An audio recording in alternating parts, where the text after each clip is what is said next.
Hello everyone, in this video we are learning how to solve simultaneous equations using the substitution method.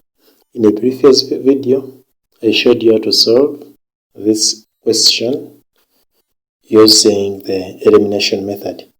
So let's start. So for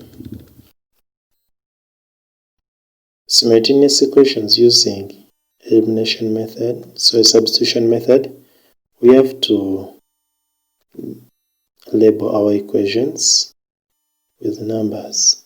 For example, the first equation calling it equation 1 and the second one calling it equation 2. Then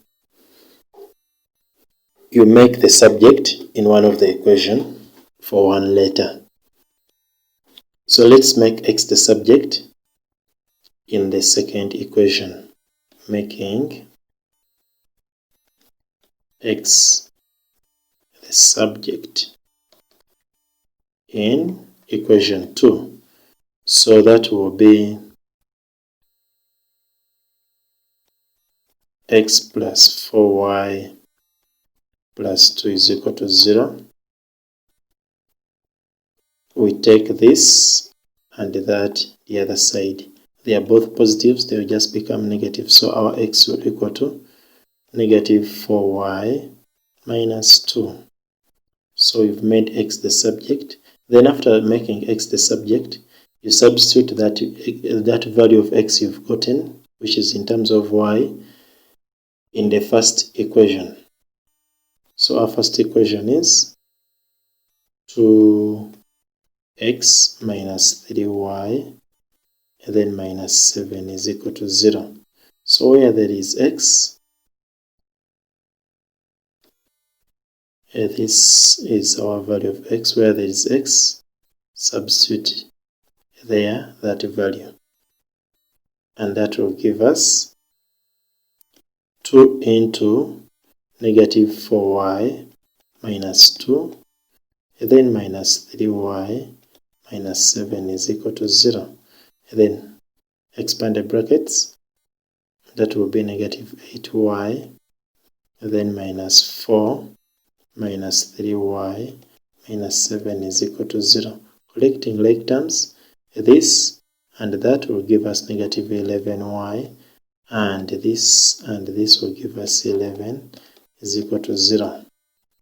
And then we take this negative 11 the other side, which will give us negative 11y is equal to positive 11, and divide by negative 11 on both what?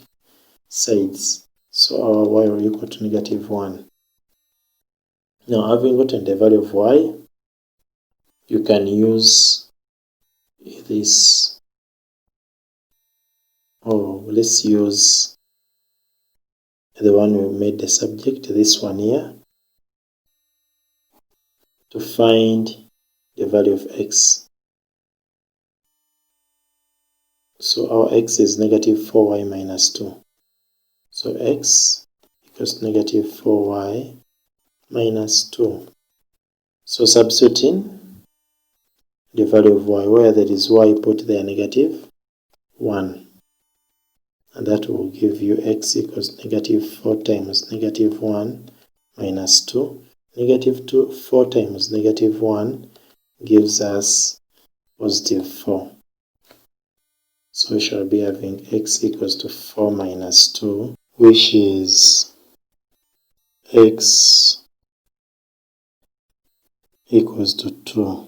So therefore our x is 2 and y is equal to negative 1. These are our answers to that question. Thank you.